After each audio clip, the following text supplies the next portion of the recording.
My van life routine shifts a bit depending on whether we are traveling far or settling in one spot for a bit. If there is a lot of driving, my evening might just end up with me diving straight into bed. But on quieter days, we usually find a lovely spot in time to catch the sunset. No matter what, I keep up some small habits that bring up a bit of regularity to our lives. Life on the road is full of surprises, but my evening routine offers a comforting slice of stability. Today, I feel incredibly lucky to be parked beside a stunning beach in Halkidiki. After 7 months on the road, I've learned that waking beside the sea is not always possible. Sometimes we end up parking wherever we can, like next to a busy road or in a city car park. But the majority of the time, we are lucky enough to wake up to the sound of the ocean. This is one of the best parts of traveling in the low season. We are yet to experience how it is in the summer months, but we'll adapt to the situation as is necessary. The sand here is incredibly smooth, fine and white. I really miss having a beach like this. Halkidiki is truly special.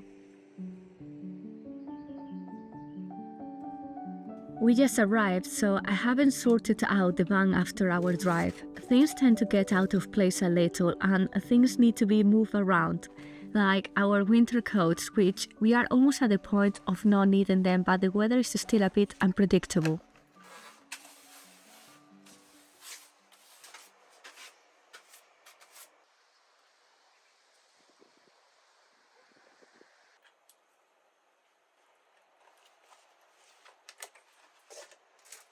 It's a beautiful evening, perfect for a cup of tea. Since we don't have a kettle, I use our coffee machine for hot water. It's surprisingly efficient, though we are thinking of swapping it for a stainless steel kettle to reduce our plastic use. It might sound fussy, but we try to be mindful about these things.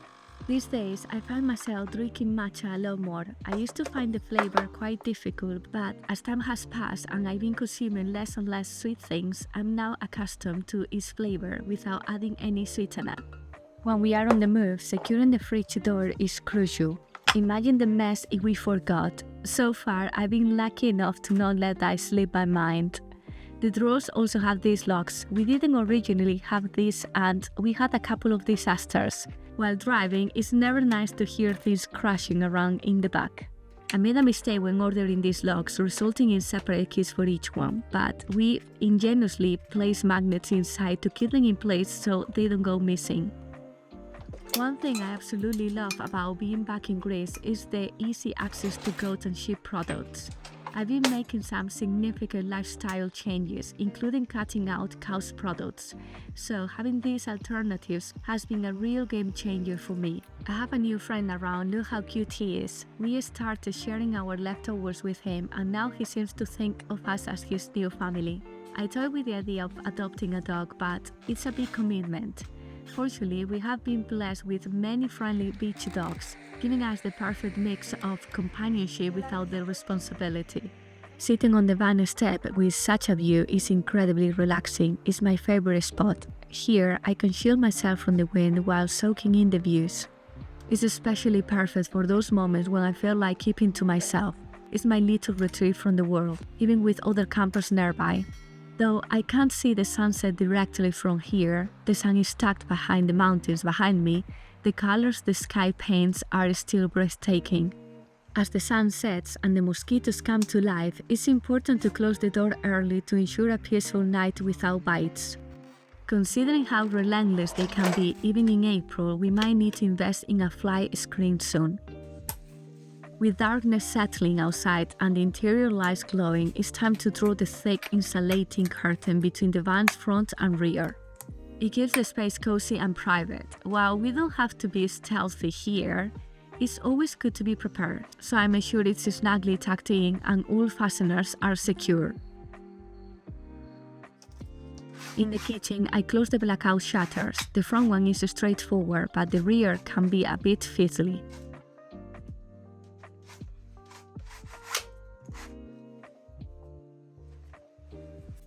Over here, we went for a homemade curtain from leftover cushions material and an old black t-shirt, held up by magnets around the edges. It's a simple yet effective solution.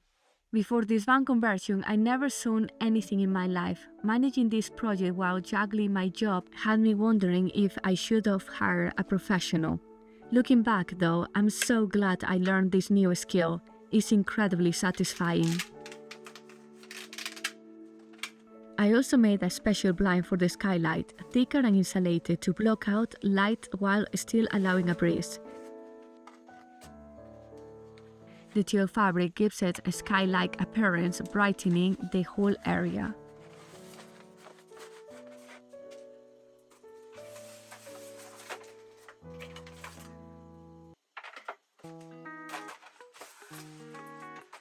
In case you are wondering about Liam, he's not far. He's in the gym, giving me some quiet to make this video.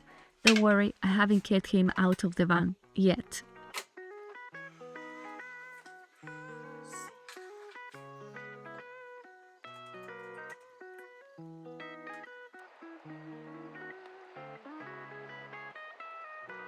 I always lock the van when I'm alone inside. It feels secure, a nice reassurance when I'm by myself. Liam will know when he's back.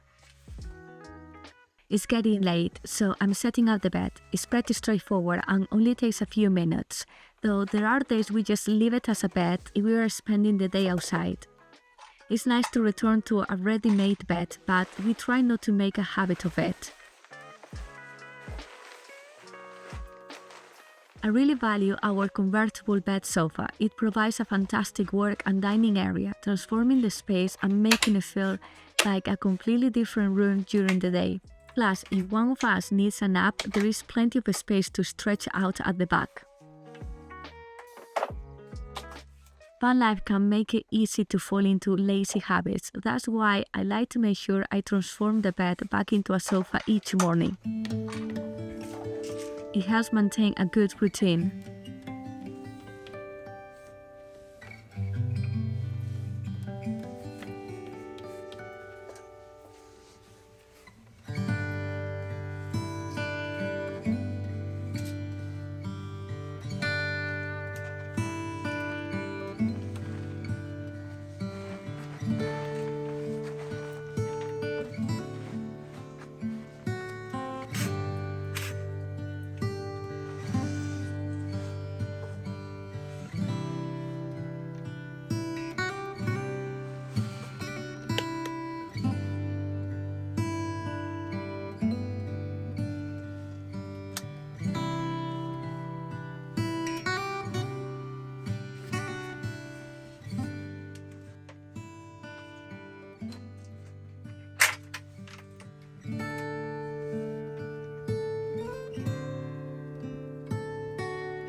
I think partly because life is so difficult and challenging. I love multitasking, so I listen to podcasts while I do my things.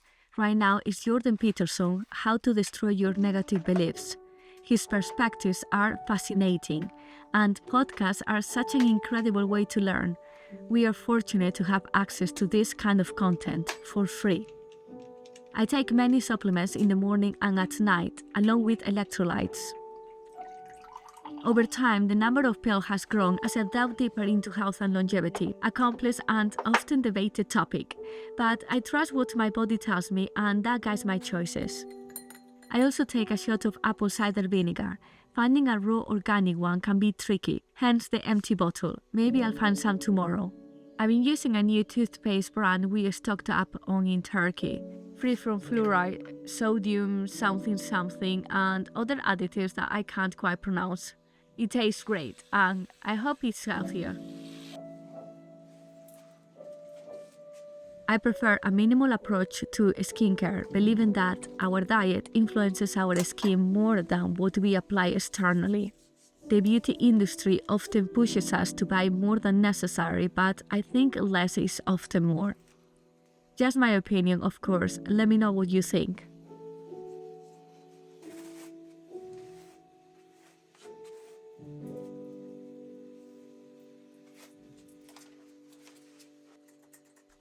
Ideally, I wouldn't have any screen time right before. It's not great for sleep, but sometimes there are things I need to catch up on, like checking my YouTube, emails, and planning for tomorrow. Though I try not to get sucked into losing track of time. Tonight, I'm keeping it short. Each night, I like to practice gratitude and reflect on my day by journaling. I used to use a traditional notebook and pen, but I moved to doing it digitally on my laptop with Notion. It doesn't feel the same as writing by hand, but it's efficient and I can track and analyze the data a lot easier, and it also suits our limited space well. I designed a template to log my mood, daily activities, goals, where I wake up and where I sleep each day, and what I'm thankful for. I'm so grateful for the freedom to live this lifestyle. Even on tough days when everything seems to go wrong, from van troubles to travel mishaps, taking a moment to reflect always reminds me of just how much I have to be thankful for. It's easy to take our situations for granted, and I find it vital to keep appreciating what I have. Lately, I've been practicing meditation. It's challenging to master, but I'm getting better, and it's profoundly beneficial to our health. It's curious how ancient practices still have so much to offer in our modern lives. Hello, welcome back, which will help you define deeper relaxation.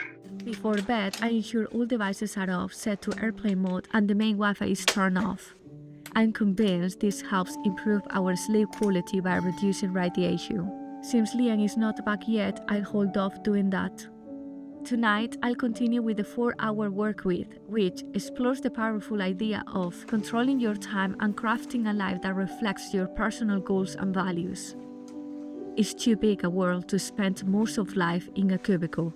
If you cannot find meaning in your life, it's your responsibility as a human being to create it. Oh, and Liam's back. Good night.